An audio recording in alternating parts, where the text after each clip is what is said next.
स्वागत है आप सभी का हमारे एक और नए वीडियो में। तो जैसा कि आप सभी को पता होगा, जामिया हमदर्द का जो एडमिशन है वो 2026-27 के लिए वो ओपन हो चुका है। ठीक है, आप जो है उनके वहाँ पे जाके एप्लीकेशन फॉर्म को फिल कर सकते हैं। ठीक है, तो आज के इस वीडियो में हम लोग बात करेंगे कि अगर आपको उसके डी फार्म और बी फार्म प्रोग्राम में एडमिशन लेना है तो आप किस तरह से ले सकते हैं, क्या एलिजिबिलिटी रहेगा, सिलेक्शन प्रोसेस क्या है, फीस क्या है, हर चीज़ के बारे में बताएंगे। और उन लोगों ने अपना प्रोस्पेक्टस जो है 2026 का उसको भी रिलीज़ कर दिया है, तो उसको भी देखेंगे और उसके थ्रू आपको इन्फॉर्मेशन देंगे ताकि जो भी करेक्ट इन्फॉर्मेशन वो आप तक पहुंच सके। ठीक है, तो वीडियो में आप एंड तक बने रहिए। अगर आप इन दोनों में से कोई भी प्रोग्राम में एडमिशन लेना चाहते हैं तो सबसे पहले इनका प्रोस्पेक्टस में हम लोग देखते हैं जो आपका डी फार्म प्रोग्राम है। ठीक है, डिप्लोमा इन फार्मेसी, इस प्रोग्राम का ड्यूरेशन जो है 2 साल का है। सीट्स जो है बस 60 सीट्स जो है आपको ऑफर किया जाएंगे। ठीक है, एलिजिबिलिटी का बात करेंगे तो जो कैंडिडेट है वो आपका 10+2 यानी कि आपका क्लास 12 स्टैंडर्ड जो है वो पास आउट होने चाहिए पीसीबी के साथ या फिर पीसीएम के साथ। Physics chemistry math, physics chemistry biology कोई भी चलेगा, ज़रूरी नहीं है आपका बायोलॉजी स्टूडेंट होना। ठीक है, ये चीज़ आपको पता होना चाहिए। और कोई भी बोर्ड से आप हो सकते हैं, सीबीएसई हो या फिर कोई भी बोर्ड है,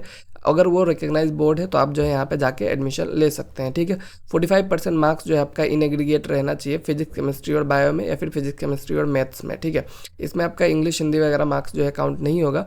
जो आपका पीसीएम या फिर पीसीबी का जो मार्क्स है वो 45% एग्रीगेट आपका रहना ज़रूरी है। ठीक है, तो ये चीज़ हो गया आपका एलिजिबिलिटी का। उसके बाद अगर हम लोग बात करेंगे सिलेक्शन प्रोसेस का, तो सिलेक्शन प्रोसेस में आपका जो है merit of the qualifying examination, मतलब कि जो आपका 10+2 है पीसीबी या फिर पीसीएम जिस स्ट्रीम से भी है, ठीक है, तो आपके उसके मेरिट के बेसिस पे होगा। ठीक है, मतलब 12 के परसेंटेज के बेसिस पे आपको इस प्रोग्राम में एडमिशन देखने को मिलने वाला है। ठीक है, तो allocation of seat for PCB PCM stream candidate will depend upon the number of application receive under A category PCB PCM stream. ठीक है, तो जो बच्चा पीसीबी से बिलोंग करता है और जो बच्चा पीसीएम से बिलोंग करता है, ठीक है, तो दोनों का अलग अलग वे में एडमिशन होगा। जितना जितना मतलब नंबर ऑफ एप्लीकेशन आएगा उसके बेसिस पे इनको एडमिशन जो है वो दिया जाएगा, ऐसा कहा गया है। बट एडमिशन मोड क्या है, सिंपल सा कि आपको कोई भी एग्जाम नहीं देना है डी फार्म करने के लिए। आपको बस यहाँ पे क्या करना है, जो 12 का मार्क्स है उसके बेसिस पे आपको एडमिशन मिल जाएगा। बात करेंगे फीस स्ट्रक्चर का, जो भी इंडियन स्टूडेंट है उनके लिए, तो फर्स्ट सेमेस्टर में आपको वन टाइम फी के साथ 80,250 रुपीज़ पे करना पड़ेगा।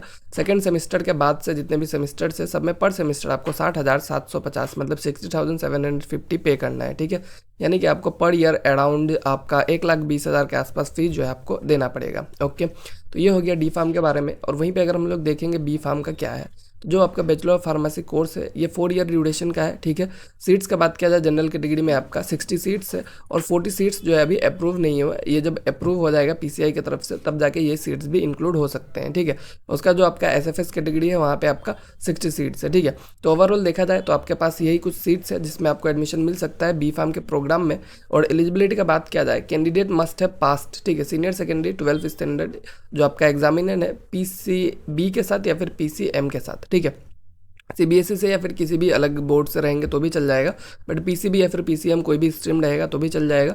और जामिया हमदर्द में आपको अगर एडमिशन लेना है तो उसके लिए एटलीस्ट 50% मार्क्स आपका चाहिए इन एग्रीगेट ऑफ पीसीएम या फिर पीसीबी। ठीक है, 50% मार्क्स आपको ज़रूरी है। और साथ ही साथ आपका जो है एज 17 ईयर्स से ज़्यादा होना चाहिए। ठीक है, 17 ईयर्स मिनिमम आपका एज जो है वो होना चाहिए 31 दिसंबर 2025 तक। ठीक है, मतलब 31 दिसंबर 2025 तक आपका अगर है 17 ईयर तो ठीक है। अगर आप अगर 1 जनवरी से है, ठीक है, मतलब तब तक अगर आपका 1 जनवरी तक नहीं होता है तब जाके आप यहाँ पे एलिजिबल नहीं रहेंगे। आपका एज लिमिट जो है यहाँ पे स्ट्रिक्टली फॉलो किया जाएगा। ओके, उसके बाद बात करेंगे सिलेक्शन प्रोसेस का। ठीक है, तो सिलेक्शन प्रोसेस में आप जो है नीट 2026 को अपेयर कर सकते हैं या फिर आप जो है पेपर 1 ऑफ जेडब्ल्यू मेंस 2026 को अपेयर कर सकते हैं। तो पेपर 1 ऑलरेडी चला जा चुका है जनवरी में। ठीक है, तो ओवरऑल अगर आपने जेडब्ल्यू का भी पेपर दिया है तो भी आप यहाँ पे एडमिशन ले सकते हैं। ठीक है, इनका थोड़ा अलग ही मतलब सिस्टम है कि नीट का दो या फिर जेडब्ल्यू का दो, फिर भी आपको मिल जाएगा एडमिशन। ठीक है, इसमें कोई दिक्कत नहीं है।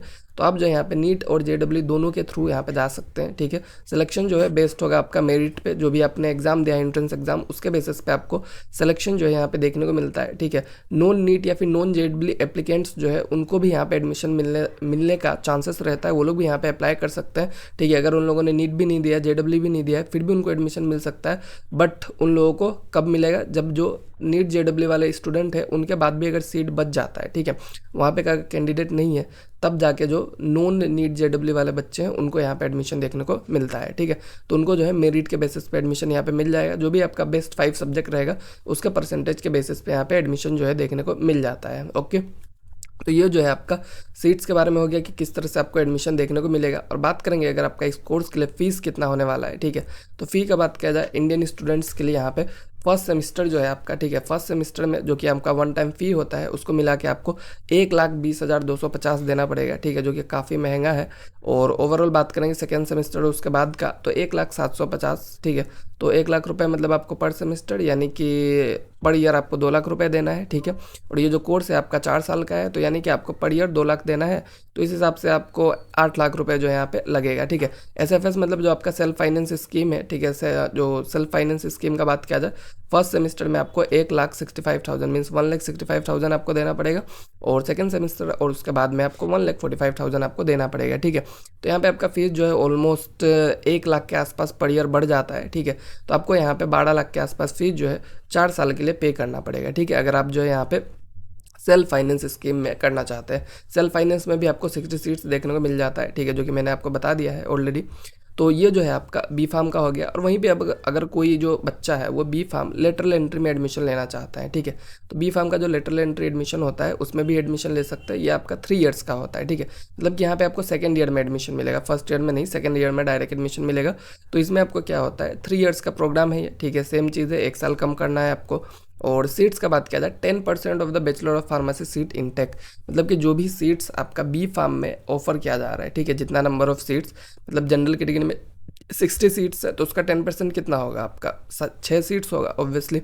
तो जो 6 सीट्स है उसमें आपको यहाँ पे बी फार्म सेकेंड ईयर पे मतलब कि लेटरल एंट्री पे एडमिशन देखने को मिलेगा, ठीक है।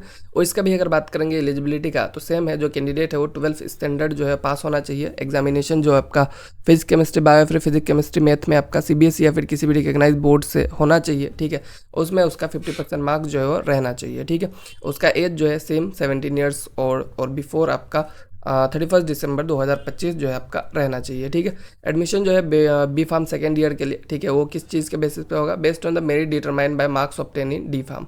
तो आपने जो डिप्लोमा किया है डी फार्म किया है, ठीक है, तो डी फार्म के मार्क्स के बेसिस पे यहाँ पे आपको सेकंड ईयर पे एडमिशन मिलेगा बी फार्म में, ठीक है। अगर आपका डी फार्म में मार्क्स अच्छा है तो उसके बेसिस पे यहाँ पे मेरिट बेस्ड एडमिशन है जो हमें देखने को मिलता है यहाँ पे, ठीक है। तो कैंडिडेट को क्या करना पड़ेगा, जो डी फार्म है उसका रिजल्ट जो है वो सबमिट करना पड़ेगा, ठीक है। और रिजल्ट को सबमिट करेंगे तभी आपको यहाँ पे एडमिशन मिलेगा, क्योंकि यहाँ पे उसके मार्क्स के बेसिस पे एडमिशन मिलता है। तो डी फार्म के बेसिस पे आपको यहाँ पे एडमिशन देखने को मिल जाएगा। और फीस स्ट्रक्चर का बात किया जाए जो भी इंडियन स्टूडेंट है तो उनके लिए पर सेमेस्टर फीस जो है आपका मतलब कितना होने वाला है, ठीक है। तो फर्स्ट सेमेस्टर जो है वन टाइम फीस के साथ आपका 1,20,000 और सेकंड सेमेस्टर ऑनवर्ड से सेम जो आपका फीस रहता है जो 1,0750 जो कि आपका नॉर्मल बी फार्म प्रोग्राम के लिए है वो भी आपको यहाँ पे देखने को मिल जाता है, ठीक है। तो ओवरऑल आई होप आपका जो भी डाउट था इसको लेके क्लियर हो गया होगा। अगर आप चाहते हैं कि किस तरह से पे एप्लीकेशन फॉर्म फिल करें तो उसके बारे में मैं आपको बता दूंगा, ज़्यादा कुछ दिक्कत नहीं है। आप जो है जामिया के वेबसाइट पर जाइए, यहाँ पे आपको मिल जाएगा application for all under graduate form, और यहाँ पे जिस तरह से नॉर्मल आपका एप्लीकेशन रहता है उस तरह से ओपन हो जाएगा। वहाँ पे जाके आप अपना जो भी नेशनलिटी वगैरह जो भी नाम वगैरह रहता है नॉर्मल रजिस्ट्रेशन जो होता है उस चीज़ को कीजिएगा। आपका जो है यहाँ पे एप्लीकेशन फॉर्म जो है फिल हो जाएगा इजीली, ठीक है। और इस तरह से आप जाके इनके वेबसाइट पे बाकी डिटेल जो है उसको भी चेक कर सकते हैं। कोई डाउट रहे तो आप हमें कमेंट में ज़रूर बताइए, हम आपका हेल्प ज़रूर करेंगे, ठीक है। Thank you.